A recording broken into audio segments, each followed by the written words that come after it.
This was the scene earlier this week in Pocomoke, Maryland, as election officials huddled in the Worcester County Library branch, trying to determine who won a controversial election for 1st District Council seat. The real news was there as a yet-to-be-identified machine technician tried to sway the board that despite a discrepancy in the number of people who voted and the number of ballots recorded, a winner should be declared. Contest it all you want, but it's still more than a difference of 5 votes. Yeah. So you got a winner. Officials still haven't explained why the machine registered 132 voters, but only 127 votes in the tight race between Sheila Nelson and incumbent George Tasker. And now the ACLU of Maryland is challenging a plan to mail absentee ballots only to voters who showed up Tuesday to allow them to vote again. It is a plan they say is unconstitutional. In this letter to Pocomoke election officials, Maryland ACLU attorney Deborah Gian says all voters in District 1 should be allowed to participate in order to comply with state election law. But this is not the first time a Pocomoke election has come under fire, a fact that only adds to the controversy that has enveloped the town since the council fired its first black police chief, Kelvin Sewell, 9 months ago. This is the city's 4th district. It's predominantly black and suffers from the most obvious signs of poverty in town. But last year, New Berlin police officer Brian Hirschman ran uncontested for the council seat.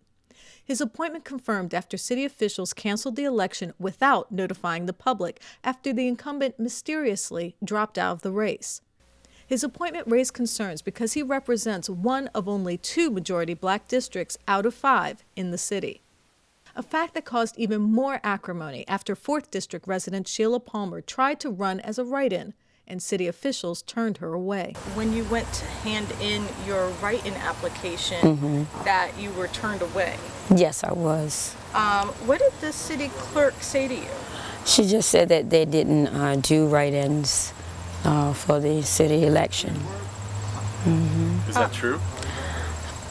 And their I guess in their law, I guess. Which is now why Pocomoke, a town evenly divided between blacks and whites, has just one African-American representative on the council, Diane Downing.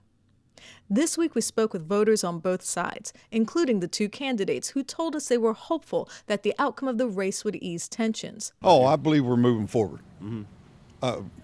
Everything's going great. And not taking anything from anyone else, because I think we all have the same focus to better Pocomoke City. But now the troubled election only seems to have thrust this small town on the Eastern Shore into even more turmoil. Conflict which continues to be hidden behind closed doors, just like the firing of Chief Sewell. When we asked city officials to weigh in on the ACLU's concerns and tell us what went wrong on Tuesday night, we received the same response: no comment. This is Taya Graham and Stephen Janis reporting for the Real News Network in Pocomoke City, Maryland. For full disclosure, Stephen Janis wrote a book with Kelvin D. Sewell.